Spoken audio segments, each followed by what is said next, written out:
Cette gigantesque centrale solaire construite au fin fond du désert de l'Arizona fait partie du plus grand plan de sauvetage économique de l'histoire. While the cost of action will be great, I can assure you that the cost of inaction will be far greater. Face à une économie toujours vacillante, le gouvernement américain a décidé de mettre 750 milliards de dollars sur la table pour tenter de sortir le pays du marasme. Et le gouvernement britannique, même s'il est bien décidé à réduire les emprunts, dépense des milliards pour relancer la croissance. Est-ce vraiment la bonne solution? Après la crise de 2008, on dit aujourd'hui que le monde est à court d'argent. Or, plutôt que d'arrêter les frais, les gouvernements dépensent des sommes colossales dont ils ne disposent pas. C'est à n'y rien comprendre. En fait, tous s'inspirent des idées extraordinaires de cet homme, l'économiste britannique John Maynard Keynes. Pour faire court, il a changé le monde. C'est indéniablement l'un des plus grands hommes du XXe siècle et à bien des égards du XXIe siècle. Keynes pensait que le capitalisme était une idée brillante, mais que sans contrôle adéquat, il pouvait aussi avoir des conséquences désastreuses. Pour lui, c'est au gouvernement d'intervenir pour remettre l'économie sur les rails. C'était l'archétype du monsieur je sais tout de Whitehall, Westminster ou Cambridge. La pensée de Keynes n'a jamais semblé plus pertinente ou controversée qu'aujourd'hui. Car pour la première fois depuis les années 30, nous sommes confrontés aux mêmes problèmes que ceux auxquels il a dû faire face à l'époque. Faillite bancaire, crise internationale, possibilité d'une longue récession. Dans notre saga sur les théoriciens de l'économie, vous allez découvrir la vie et les théories révolutionnaires de trois hommes aux idées radicalement différentes. Karl Marx, Friedrich Hayek et aujourd'hui, Keynes. Grâce à eux, nous sommes maintenant conscients de l'incroyable pouvoir de l'argent, du bien que les marchés et le capitalisme peuvent apporter, mais également des énormes dégâts qu'ils peuvent causer. Ces penseurs radicaux pourraient-ils nous permettre de comprendre le marasme dans lequel nous nous trouvons? Et surtout, leurs idées pourraient-elles nous aider à en sortir?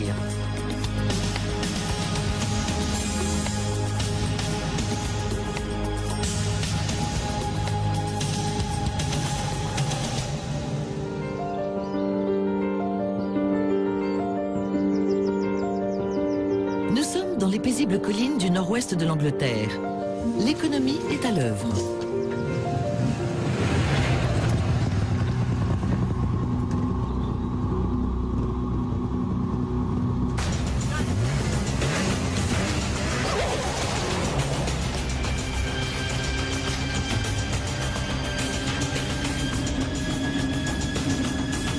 Ces pilotes courent le rallye de Cumbrie.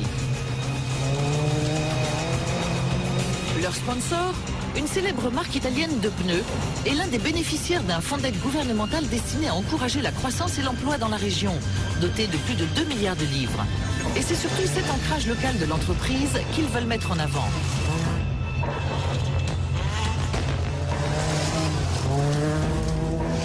Il s'agit de l'un des plus grands fabricants de pneus au monde. L'entreprise a des usines en Angleterre depuis près d'un siècle. Elle souhaite mettre en valeur le haut de gamme et renforcer la recherche et le développement. Mais l'entreprise manque d'argent.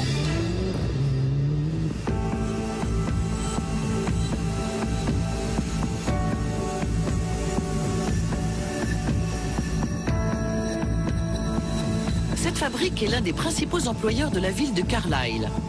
Elle compte près de 750 ouvriers qui produisent une dizaine de milliers de pneus par jour. Il y a peu, les employés craignaient que l'entreprise délocalise à l'étranger pour réduire les coûts de production.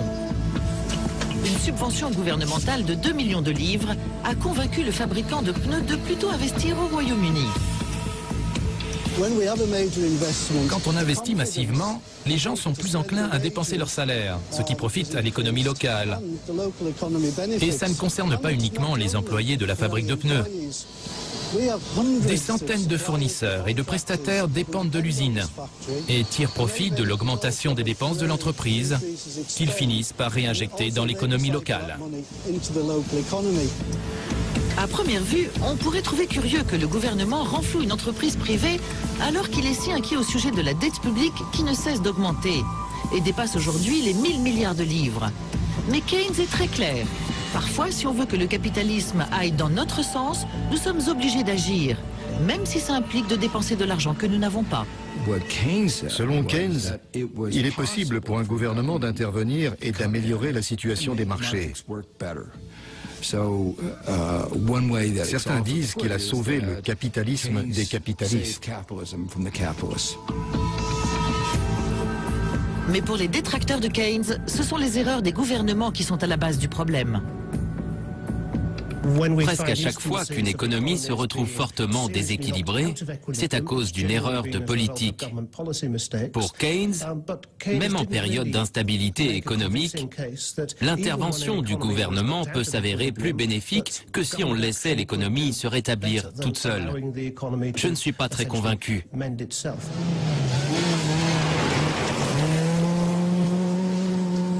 Qu'il soit le sauveur de l'économie ou celui qui l'a menée à sa perte, Keynes fait toujours autant débat qu'il y a 80 ans.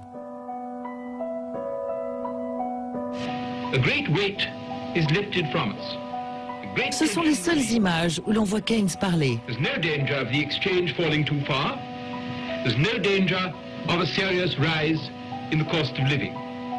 Il s'agit d'une émission sur l'économie et la façon de répartir les ressources de la planète. Mais pour Keynes, il ne s'agit pas de donner une simple leçon de science, mais de faire du monde un meilleur endroit.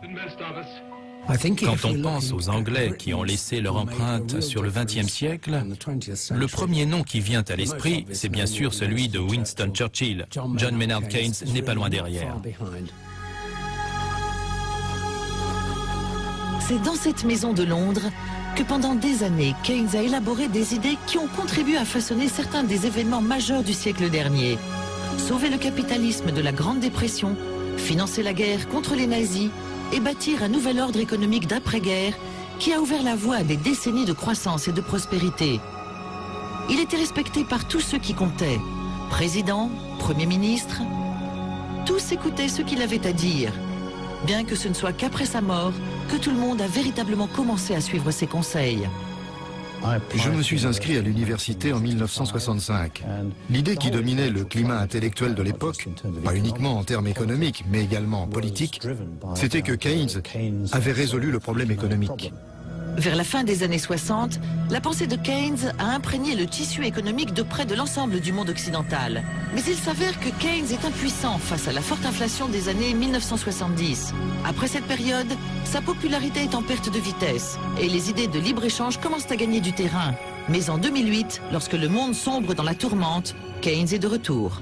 Ce sont les idées qui mobilisent le monde, à tous les niveaux, en bien comme en mal.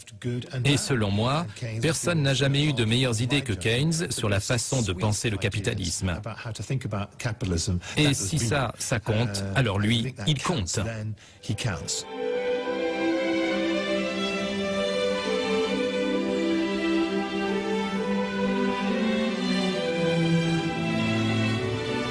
Quelles sont donc ces grandes idées qui ont dominé notre paysage économique pendant si longtemps? Et d'où viennent-elles?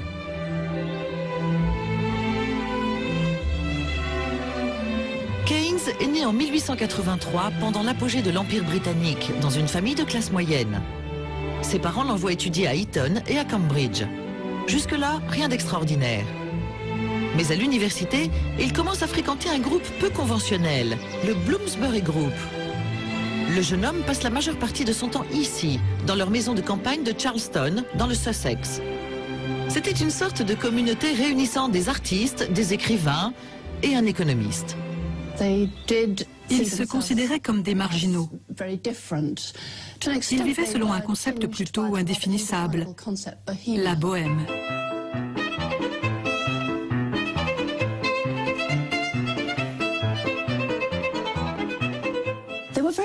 Ils étaient très en avance sur leur temps.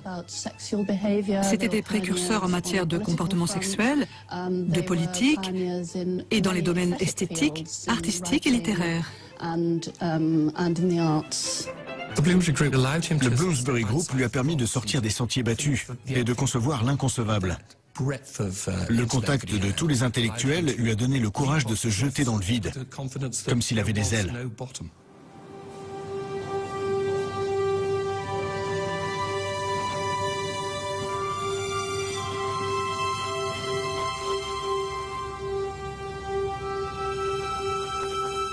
Keynes Keynes a toujours baigné dans le monde de la culture, collectionnant les œuvres d'art, les livres et ouvrant même un théâtre à Cambridge. Ce n'est peut-être pas un hasard qu'un homme au centre d'intérêt si varié finisse par développer une école de pensée économique radicalement nouvelle, le keynésianisme, qui prône un contrôle de l'économie par le gouvernement.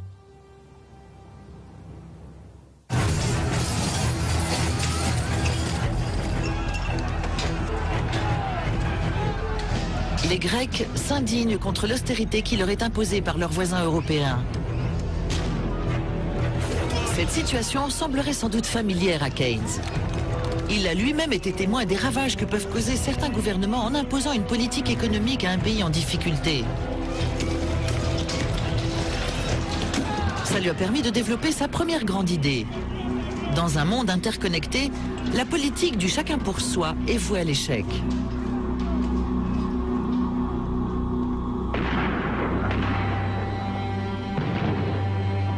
Cette idée lui est inspirée par les horreurs de la Première Guerre mondiale. Fidèle à ses idéaux bohèmes, Keynes refuse de partir au front. Mais il accepte de mettre son génie économique au service du financement de la guerre en travaillant pour le Trésor britannique. À la fin de la guerre, Keynes réalise que la haine des vainqueurs pour les Allemands pourrait leur faire commettre une terrible erreur. La fin de la guerre 14-18 est marquée par une hostilité manifeste à l'égard de l'Allemagne. Ça avait été une guerre désastreuse en termes de pertes humaines, mais également d'un point de vue économique. Dans l'esprit des gens, il fallait que l'Allemagne paye. Au château de Versailles, lors de la ratification du traité du même nom, le Premier ministre britannique Lloyd George et ses alliés français et américains savourent leur victoire. Keynes fait partie de la délégation britannique. Contre son avis, l'Allemagne est astreinte à de lourdes réparations financières en compensation des dommages et des souffrances causées pendant la guerre. Comment l'Allemagne aurait-elle pu s'acquitter de cette dette? Pour créer de l'argent, de la richesse, il faut une économie en état de marche. On ne peut pas rembourser une dette à partir de rien.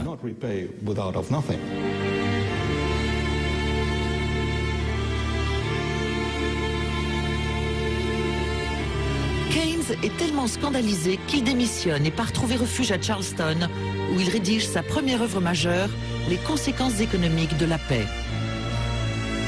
Très vite, le livre devient un best-seller, même si certains diront que sa compassion pour le peuple allemand lui aurait valu la croix de fer.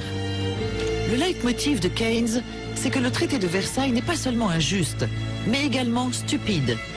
Pour lui, mettre l'Allemagne à genoux constitue une menace pour le maintien de la paix en Europe et ne va sûrement pas contribuer à la prospérité, puisque le pays n'aura plus les moyens d'importer de produits britanniques et ainsi aider la Grande-Bretagne à se remettre de la guerre.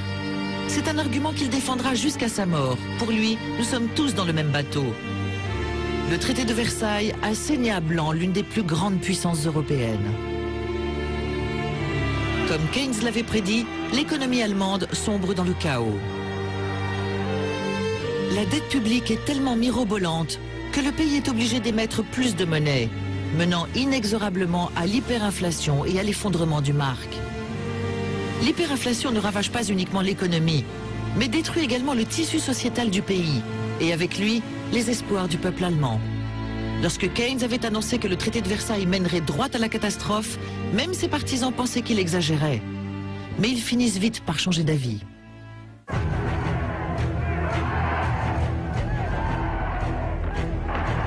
À peine 14 ans après la ratification du traité, Hitler arrive au pouvoir. La Seconde Guerre mondiale n'est plus très loin.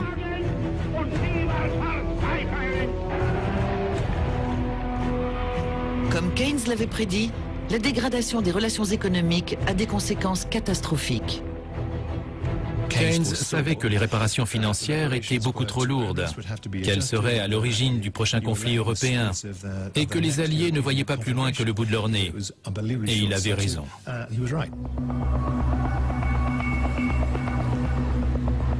Que penserait Keynes de l'Europe actuelle?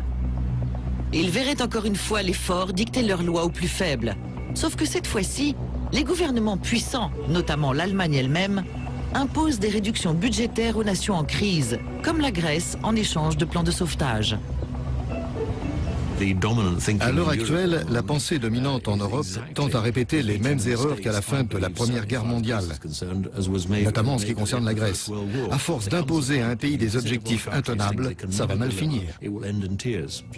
Quand on observe ce qui se passe actuellement dans la zone euro, les émeutes en Grèce, les grèves généralisées en Espagne et au Portugal, on a l'impression que l'histoire ne nous a rien appris. Je pense qu'il aurait voulu qu'on consolide l'économie grecque pour que le pays puisse rembourser sa dette. Tant que le débiteur paye, le créancier est content. Mais quand un gros débiteur commence à rencontrer des difficultés, le créancier se retrouve lui aussi dans la panade parce qu'il peut dire adieu à son argent. Keynes aurait sans nul doute trouvé une solution à la crise que rencontrent les pays européens aujourd'hui. D'ailleurs, quelques années après la ratification du traité de Versailles, il dévoile un plan expliquant comment optimiser les relations économiques. Mais avant tout, il répond à une question plus basique. Comment diriger l'économie? Pour Keynes, si nous voulons dompter l'économie et nous en servir en notre faveur, nous devons avant tout comprendre comment elle fonctionne. Mais plus facile à dire qu'à faire. Keynes arrive à la conclusion que l'économie est imprévisible. Il remarque d'ailleurs que c'est souvent lorsque le futur de l'économie semble tout tracé que les désastres arrivent.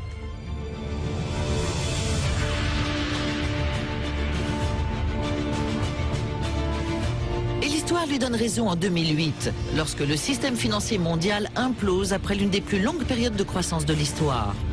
Après coup, nombreux sont ceux qui prétendent l'avoir vu venir. Mais avant la crise, presque tous agissaient comme si le boom durerait éternellement.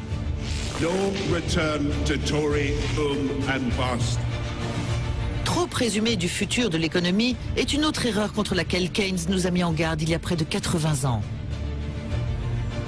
Parce qu'il s'est lui-même fait prendre au piège.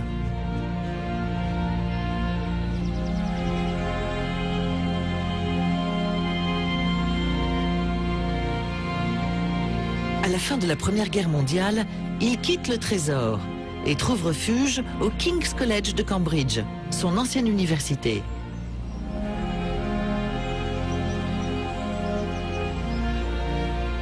Il devient maître de conférences, puis intendant.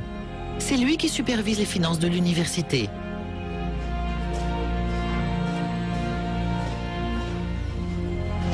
Il porte un intérêt tout particulier aux probabilités, une branche des mathématiques qui tente de prédire le futur en se basant sur le passé.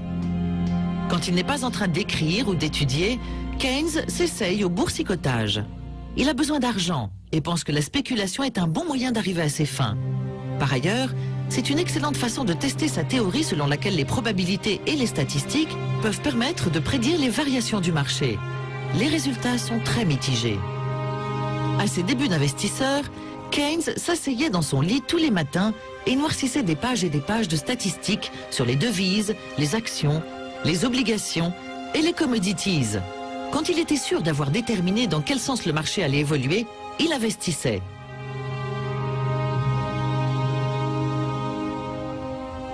David Chambers, diplômé de l'université de Cambridge, a longuement étudié les stratégies d'investissement de Keynes. Il pensait que grâce à ses connaissances économiques et sa passion pour les chiffres et les statistiques, il était en mesure de définir le cycle économique et par conséquent de déterminer à quel moment il fallait investir et acheter des actions et à quel moment il fallait les échanger contre des liquidités ou des obligations, notamment des titres d'État.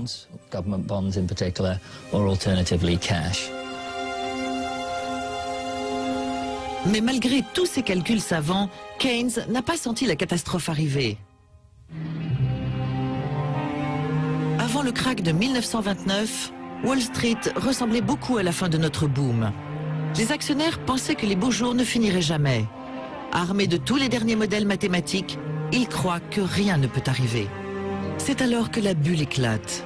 Les marchés mondiaux s'effondrent et Keynes, ainsi que des millions d'autres, perdent de l'argent, marquant le début de la Grande Dépression. Il se rend à l'évidence, nul ne peut prédire l'avenir. Il s'en est terriblement voulu de ne pas avoir vu arriver la Grande Dépression. Il en conclut que personne ne peut savoir avec certitude de quoi demain sera fait, et que les prévisions qui se révèlent exactes sont plus le fruit du hasard que de la réflexion. Il change alors de stratégie d'investissement et devient un homme riche. Contrairement à nous, il a retenu la leçon. L'économie est intrinsèquement incertaine et est faite de gens, pas de chiffres. Plus que n'importe qui d'autre, Keynes voulait que l'économie soit reconnue comme une science moderne, même si elle ne peut pas se réduire à une série d'équations et de prévisions infaillibles. Car il existe un facteur supplémentaire que les économistes devront toujours prendre en compte, la nature humaine. Puisqu'on ne peut pas prédire l'avenir, le seul moyen de comprendre ce qui se passe, c'est de s'en remettre à la masse. Si la masse évolue dans un certain sens, on est en droit de se dire qu'elle a raison. La masse achète. Pourquoi fait-elle ça? Moi aussi je dois acheter. Elle vend? Alors moi aussi. C'est un réflexe animal. On suit le troupeau. Dans tous les manuels d'économie, du temps de Keynes comme aujourd'hui, il est dit qu'en temps normal, plus une chose devient chère, moins les gens l'achètent et vice-versa. Mais en cas de bulle, c'est différent. Car un autre aspect de la nature humaine entre en jeu. Et ça, Keynes l'a bien compris. En période de bulle, lorsque le cours d'une action ou d'un bien immobilier augmente, les gens achètent plus, pensant que leur investissement va continuer à prendre de la valeur.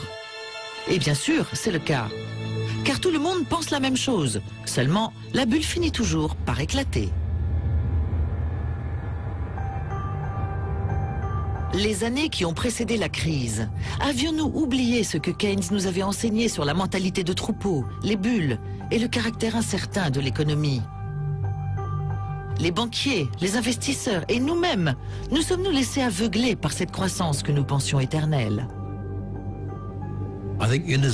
Dans la mesure où l'on a pris le temps d'évaluer les risques et les incertitudes, je pense que beaucoup de gens ont agi à la légère. Quand on n'a aucune idée de ce que l'on fait, il ne faut pas s'étonner que la situation vous explose à la figure. Et c'est exactement ce qui s'est passé.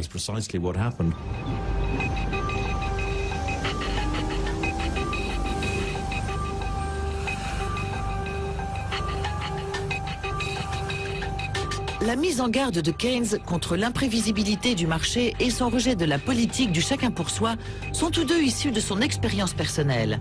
Et l'arrivée de la Grande Dépression va donner naissance à l'une de ses plus grandes idées et ajouter un caractère urgent à son besoin de contrôler l'économie. Il réalise que le rétablissement du marché après un effondrement n'est pas automatique.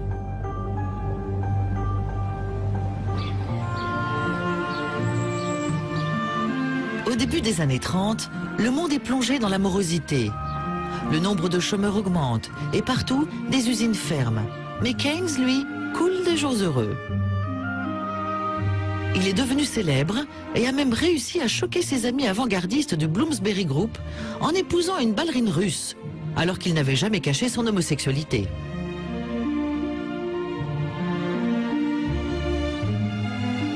Art, littérature, histoire d'amour, voilà à quoi se résume la vie pour Keynes.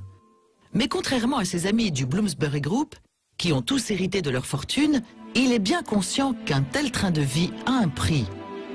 Une société civilisée ne peut exister sans une économie en bonne santé. Et le lundi matin, lorsqu'il retourne à la réalité, Keynes voit bien que l'économie du pays est au plus mal. Le Royaume-Uni est en récession depuis plusieurs années. Les économistes classiques affirment que si les ouvriers acceptaient de réduire leur salaire, les hommes d'affaires pourraient investir à nouveau, créer de l'emploi et relancer l'économie. Mais Keynes n'est pas d'accord. Selon lui, ce qui empêche le pays de guérir, c'est le pessimisme, ou comme il le dit, le manque d'esprit animal. La théorie de Keynes, c'est qu'une économie de marché n'est pas capable de se stabiliser toute seule. Et en ce sens, une bonne disposition d'esprit est absolument primordiale. Car si les gens commencent soudainement à avoir peur de ne pas pouvoir vendre leurs produits dans le futur, faute de demande, et qu'ils décident par conséquent de stopper la production, on risque de tomber dans un piège dont il est extrêmement difficile de sortir. En réalisant que la récession pourrait durer indéfiniment, Keynes marque une rupture radicale avec la pensée conventionnelle. D'après l'approche classique, l'économie va finir par se rétablir. Ce n'est qu'une question de temps. Mais pour Keynes, il suffit de regarder autour de soi pour s'apercevoir que la situation n'est pas près de s'améliorer. Et ce, pour une raison évidente. À chaque fois que quelqu'un perd son travail, il se retrouve avec moins d'argent à dépenser et réduit au chômage ceux qui produisaient ce qu'il ne peut plus acheter. C'est un véritable cercle vicieux.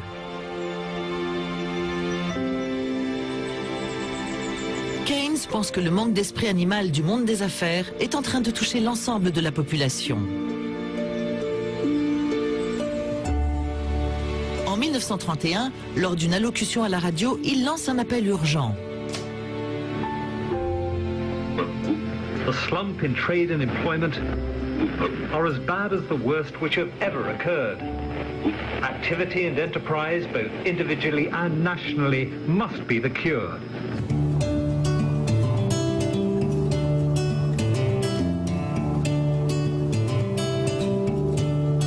Keynes nous a quittés il y a près de 70 ans. Mais ses théories sur la relance économique perdurent dans le désert d'Arizona.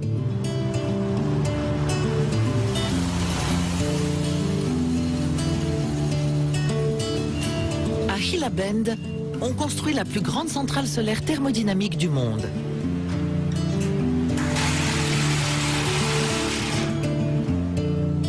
Le chantier s'étend sur plus de 9 km². Avec près d'1 million de miroirs, la centrale va emmagasiner assez d'énergie pour alimenter 70 000 foyers américains en énergie propre. Mais pour les habitants de cette région reculée, et pour John Maynard Keynes, la chose la plus importante que cette centrale crée, c'est de l'emploi. Ma femme et moi avons bien été 2 ans au chômage. Heureusement, jamais en même temps. Mais ça a été une très mauvaise passe.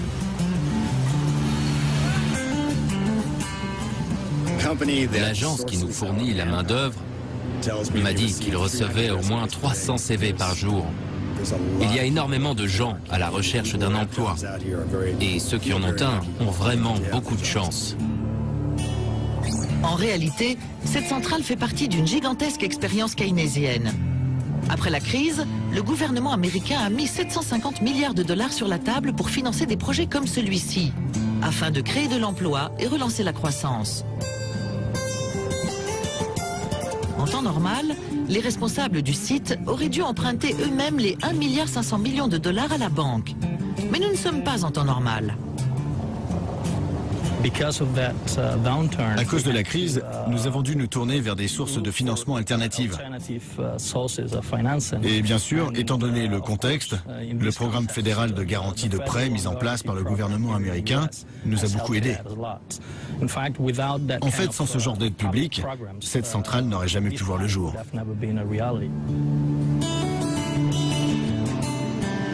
Aujourd'hui, nous sommes habitués à voir les gouvernements puiser dans leurs réserves d'argent pour relancer l'économie dans des environnements inhospitaliers où les institutions bancaires privées font grise mine. Mais du temps de Keynes, cette idée était bien plus controversée. Dans les années 1930, Keynes passe ses semaines à Londres dans le quartier de Bloomsbury. Il écrit d'innombrables articles et pamphlets expliquant que quelque chose peut et doit être fait pour mettre un terme à la Grande Dépression. Keynes pense qu'en temps normal, le meilleur moyen d'aider l'économie est de mettre en place une politique monétaire adéquate et de réduire les taux d'intérêt de façon à encourager les ménages à emprunter et dépenser, et les entreprises à investir. Mais dans un climat de grande morosité, cela ne suffit pas, car les entreprises ne voient pas l'intérêt de faire de nouveaux investissements. Et les ménages sont réticents à emprunter, quel que soit le niveau des taux d'intérêt. C'est pour cette raison que Keynes pense que le gouvernement doit mettre la machine en route en augmentant les dépenses publiques. Keynes suggère au gouvernement d'engager de la main-d'œuvre pour démolir South London et le reconstruire. Bien qu'il plaisante, il soulève un point important. Si l'État empruntait pour créer de l'emploi, les gens dépenseraient plus. La confiance serait restaurée et l'économie se rétablirait. Il ajoute qu'en choisissant le bon moment, les dépenses du gouvernement pourraient s'accompagner d'une hausse des recettes fiscales et donc s'équilibrer. Évidemment, il n'est pas facile de convaincre le Trésor d'emprunter lorsqu'on est en bas d'un cycle économique. Néanmoins, ils ont besoin d'augmenter la demande. Et ce n'est qu'en suivant le conseil de Keynes qu'ils pourront y arriver. Il s'agit d'une vision un peu naïve. Je pense qu'il est très dangereux de tenter de sortir de la dépression en creusant encore plus le déficit budgétaire et en faisant comme si ça n'avait aucun effet indésirable sur d'autres variables économiques. Dans les années 30, la plupart des politiciens britanniques tournent le dos aux théories de Keynes. Pour eux, il est dangereux de trop emprunter. Keynes espère avoir plus de chance aux États-Unis. Après tout, il est célèbre des deux côtés de l'Atlantique et la situation en Amérique est désastreuse. Le produit national brut avait chuté de près de 70%. Le chômage atteignait 25%, voire 50% dans des villes comme Chicago et Détroit. Près de la moitié de la population était sans emploi.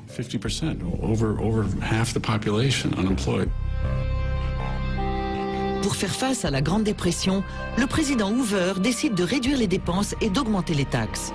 Il espère qu'en équilibrant les comptes du pays, la confiance sera rétablie et les investissements reprendront.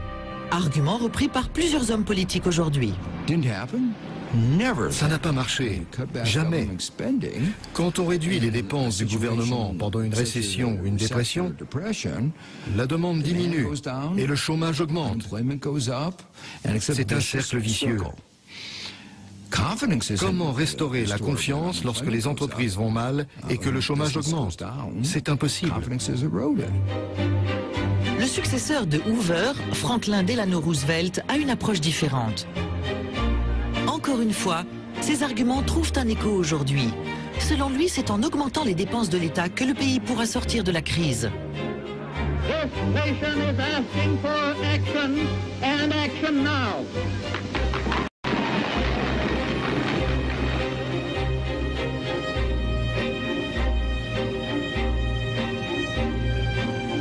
Lorsque Keynes arrive aux États-Unis en 1934, il ignore s'il a réussi à convaincre le gouvernement américain avec ses idées. Mais le keynésianisme est déjà en marche.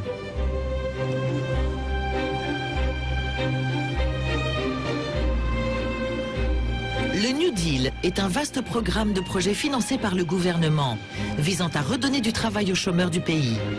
C'est resté le programme de relance économique keynésien par excellence.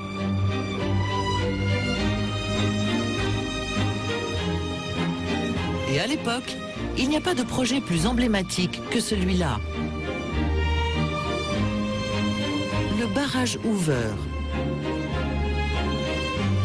Construit sur le fleuve Colorado à la frontière entre le Nevada et l'Arizona, c'est à l'époque le plus grand projet de construction du monde.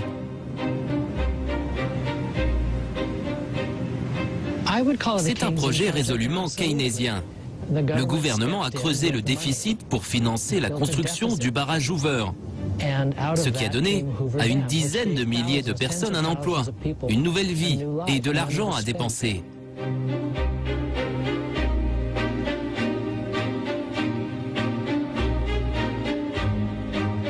Des milliers d'ouvriers affluent des quatre coins des États-Unis.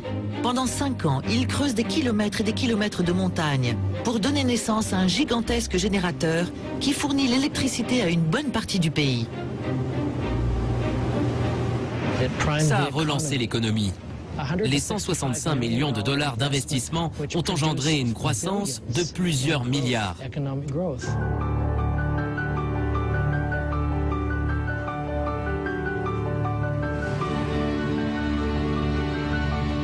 Tout juste une dizaine de kilomètres, Boulder City, construite pour loger les ouvriers travaillant sur le barrage.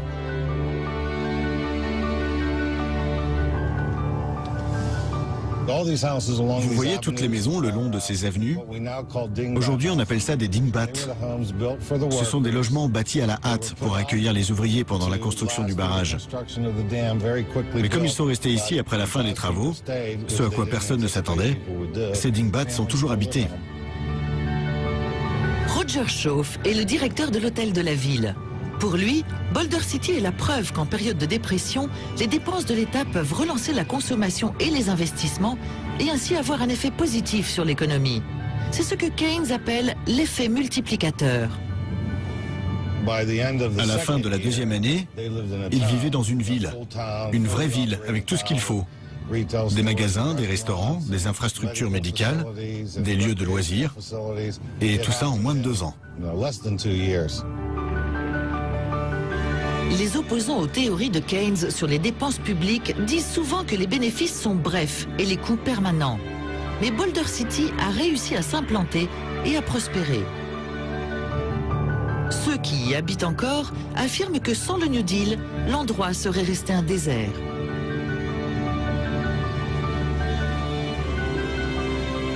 Si le barrage Hoover a profité de la région, il serait illusoire de croire que le New Deal a mis fin à la Grande Dépression. Il faudra une guerre mondiale et toutes les dépenses de l'État qui vont avec pour finalement sortir l'économie du marasme. On peut se demander si une guerre était vraiment le meilleur moyen de mettre les arguments de Keynes à l'épreuve. Mais il se trouve que depuis, dès qu'ils sont confrontés à une urgence, les gouvernements se tournent vers le keynésianisme.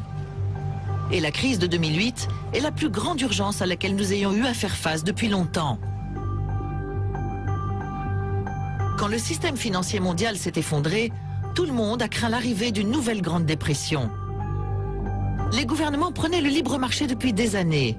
Mais face à ce désastre économique, ils décident de se tourner à nouveau vers le keynésianisme. C'est une réponse dans la pure tradition keynésienne. Lorsque les particuliers et les entreprises arrêtent de dépenser de l'argent, si le gouvernement se met lui aussi à réduire ses dépenses, l'économie s'effondre. Le but de la manœuvre est de restaurer la confiance, ou l'esprit animal, en facilitant l'emprunt et en encourageant les investissements et la consommation. En 2009, alors que l'économie mondiale est toujours chancelante, les grands dirigeants se réunissent à Londres pour mettre au point un plan de sauvetage keynésien à l'échelle planétaire. This is the day that the world came together to fight back against the global recession. Pour moi, l'effondrement du commerce mondial, dont le volume a chuté de plus de 15% en 6 mois entre fin 2008 et le printemps 2009, est difficilement imputable à autre chose qu'à un incroyable pessimisme et une perte totale de confiance. Le climat s'est un peu amélioré en 2009, mais il y a encore beaucoup de chemin à faire. Même ce gigantesque plan de sauvetage de 2009 n'est pas tout à fait ce qu'il semble être. Quoi qu'en dise Gordon Brown, le plan de relance du Royaume-Uni est l'un des plus faibles, car le pays emprunte déjà plus qu'aucune autre économie avancée. Donc même un Premier ministre keynésien comme Gordon Brown ne pense pas que le pays puisse emprunter plus d'argent. Son successeur, lui, pense qu'il faut réduire les emprunts. Après Brown, le Royaume-Uni élit un Premier ministre qui est en désaccord avec Keynes sur un point fondamental.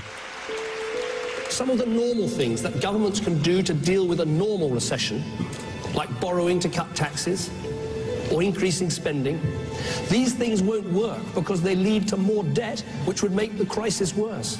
The only way out of a debt crisis is to deal with your debts. À mon avis, Keynes aurait formulé les choses un peu différemment. Je pense qu'à un certain point, il aurait accepté de revenir à un budget plus équilibré.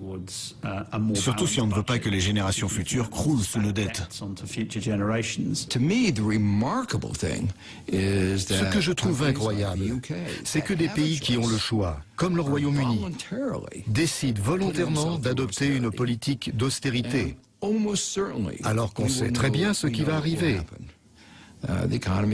Affaiblissement de l'économie, hausse du chômage et énormément de souffrances inutiles.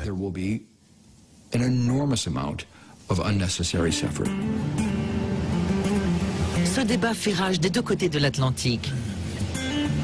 En Arizona, le vaste programme de dépenses publiques qui a donné naissance à cette centrale solaire et créé des milliers d'emplois n'a pas suffi à guérir l'économie américaine. Peut-être que le remède n'a pas fonctionné parce que la dose était trop faible. Ou peut-être que la montagne de dettes sous laquelle croulent la plupart des pays occidentaux tend à prouver que les politiques keynésiennes de relance économique mènent à l'impasse. La situation actuelle est absolument inédite. Peut-être que nous allons nous en sortir, mais très peu de pays ont déjà connu un déficit aussi élevé. Toutes les mesures, qu'elles soient publiques ou privées, comportent des risques. Vers la fin des années 40, Keynes a le vent en poupe. Son théâtre de Cambridge marche bien. il réintègre le Trésor, où il participe à la réflexion sur le financement de la Seconde Guerre mondiale, et ses livres sont salués comme de véritables chefs-d'œuvre. Mais il lui reste une dernière théorie à explorer, qui aura un impact profond sur le monde. Les idées de Keynes pour relancer l'économie ont fait leurs preuves. Mais vers la fin de la Seconde Guerre mondiale, il a l'occasion de laisser son empreinte sur la planète entière. Dans un monde de plus en plus intégré, il est plus convaincu que jamais que les pays ont besoin d'institutions pour assurer leur unité et promouvoir leur coopération. Le désastre d'après 14-18 ne doit jamais se reproduire.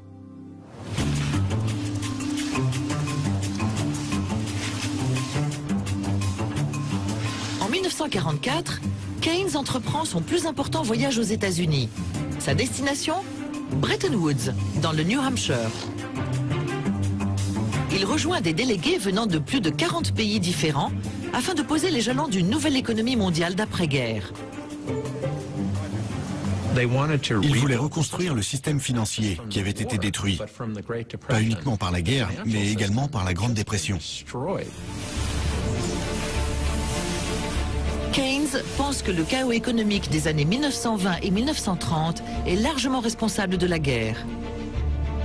Les pays s'étaient focalisés sur leur propre sort, sans vraiment prêter attention à ce qui se passait autour d'eux.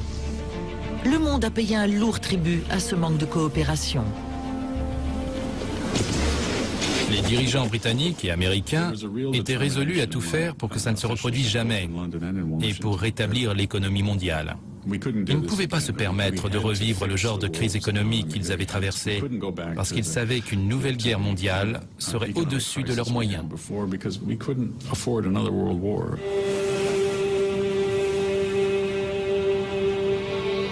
Des délégués du monde entier se réunissent ici, au Mount Washington Hotel. Partout ailleurs, les combats font encore rage. Une fois la guerre terminée, Keynes sait que pour que l'économie mondiale prospère, les pays doivent commencer à collaborer plus étroitement. Lors de la conférence, seules 2 délégations comptent vraiment, l'équipe britannique de Keynes et les Américains. Toutes 2 s'accordent sur la nécessité d'un contrôle des devises visant à empêcher les trop grands écarts de fluctuation entre les pays. Elles décident également de créer des institutions qui deviendront plus tard la Banque mondiale et le Fonds monétaire international afin d'encourager le commerce et la croissance des économies les plus pauvres. À l'issue de cette conférence, les États ont reconnu que le seul moyen de résoudre leurs problèmes macroéconomiques, c'était de collaborer. On ne peut plus faire cavalier seul. On a beau être une île d'un point de vue géographique, économiquement, ce n'est pas le cas. Mais Keynes échoue sur un point crucial. Les États-Unis maintiennent que les riches pays exportateurs comme eux ne devraient pas être obligés de dépenser plus et de moins exporter pour équilibrer la balance commerciale internationale. Selon eux, c'est aux pays faibles, avec un fort déficit commercial, de se serrer la ceinture. Keynes, lui, pense que l'effort doit venir des 2 côtés. Et si tout le monde l'avait écouté lors de cette conférence de Bretton Woods, le monde serait en bien meilleur état aujourd'hui.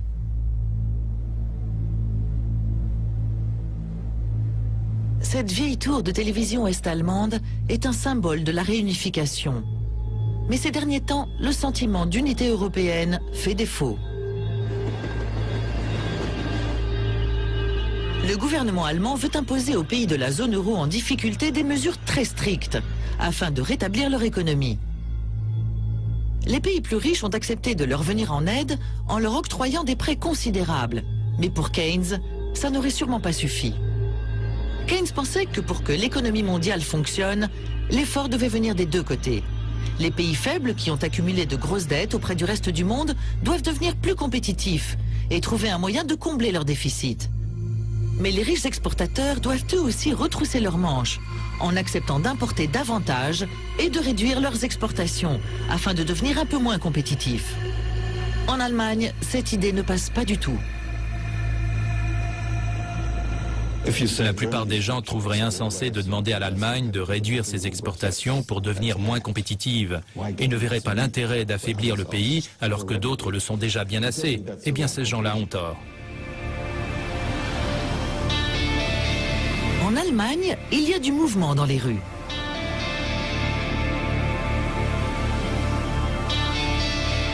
Les ventes nationales de voitures sont en hausse. Mais les exportations sont toujours au cœur de la politique économique du pays. Et les exportations de voitures ont augmenté de près d'un tiers au cours des 2 dernières années. Les consommateurs allemands ont dépensé plus, mais pas assez pour permettre aux pays en difficulté comme la Grèce d'exporter de manière significative. Demander aux ménages allemands de mettre la main à la poche, d'arrêter de jouer les grippe-sous, est une approche très populaire. Mais elle est vouée à l'échec, parce que les gens diront qu'avec le revenu, ils n'en ont pas les moyens. Et c'est vrai, au cours des dernières années, les salaires ont très peu augmenté. C'est pour ça qu'il faut augmenter les salaires. Plus ils sont élevés, plus les gens sont enclins à dépenser. La consommation allemande serait bien plus forte que dans le passé, et ça nous aiderait. Les souvenirs de l'hyperinflation sont encore très présents en Allemagne. Peu nombreux sont ceux qui veulent risquer de mettre en péril leur stabilité économique durement gagnée pour venir en aide à un voisin européen plus faible. À l'échelle mondiale, les clivages entre pays sont encore plus visibles. Les dirigeants prétendent adhérer à la vision keynésienne d'une économie mondiale véritablement coordonnée, où les forts travaillent main dans la main avec les faibles dans l'intérêt de tous. Mais de là à mettre les conseils de Keynes en application, il y a tout un monde. Évidemment, ce serait formidable d'avoir de meilleures institutions transnationales. Et Keynes était un précurseur dans le domaine. Il y croyait beaucoup. Par ailleurs, je pense que pour rétablir le système financier international, ce serait très utile. Peut-être que quelqu'un avec le même magnétisme et la même carrure que Keynes pourrait réussir à faire bouger les choses. Mais les hommes comme lui se font rares. Keynes a laissé un incroyable héritage. Il n'a pas uniquement révolutionné l'économie, il a changé la vie de milliards de personnes aux 4 coins de la planète. La ville de Cumbria doit beaucoup à Keynes. Grâce à l'intervention du gouvernement, la fabrique de pneus va pouvoir rester ouverte et continuer à créer de nombreux emplois. Sur la scène politique, peu nombreux sont ceux qui remettent en question le message principal de Keynes, qui dit que l'économie ne peut pas se réguler toute seule. Keynes fut un élément dominant du XXe siècle et à mon avis, il le restera au XXIe siècle. Je pense qu'on se souviendra de lui comme l'un des plus grands économistes que le monde ait jamais connu. Il y a 80 ans, la construction de ce barrage a atténué la Grande Dépression. Aujourd'hui, puisque les gouvernements empruntent à des taux défiant toute concurrence, on pourrait penser que les investissements du type New Deal sont aussi importants que dans les années 30. Mais étant donné l'ampleur de la dette publique, de nouveaux emprunts ne sont peut-être pas la solution miracle.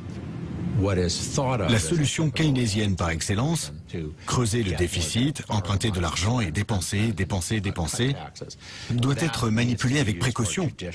Parce qu'il ne faut pas perdre de vue que le but de la manœuvre, c'est se débarrasser de sa dette. C'est un travail de longue haleine. On ne peut pas régler le problème juste en claquant des doigts. Il n'y a pas de remède miracle. Et qu'en est-il de la dernière grande idée de Keynes, qui dit que nous sommes tous dans le même bateau? Depuis Bretton Woods, le monde a accepté, à contre-cœur, de coopérer pour prospérer. Mais nous avons bien du mal à tenir nos bonnes résolutions. Il serait inquiet. Il serait très inquiet de l'augmentation des inégalités dans le monde. Il aurait peur qu'on en revienne à la politique du chacun pour soi. Il nous mettrait sans nul doute en garde contre une éventuelle guerre régionale et ses dangers. Il aurait très peur que les circonstances qui ont conduit à la Première Guerre, puis à la Deuxième Guerre mondiale, ne soient lentement en train de se dessiner devant nous à nouveau. Peut-être que la meilleure chose que Keynes puisse faire pour nous aujourd'hui, comme le pensent ses partisans, c'est de nous transmettre les 2 traits de caractère qui lui ont servi de moteur toute sa vie. L'imagination et l'optimisme. Il a accepté d'examiner ses problèmes de fond comme personne ne l'avait jamais fait auparavant. Le plus grand héritage qu'il nous ait laissé, c'est sa foi inébranlable en l'humanité, sa conviction profonde que le gouvernement et la société peuvent se consacrer et venir en aide aux moins fortunés et à ceux qui ont besoin d'eux.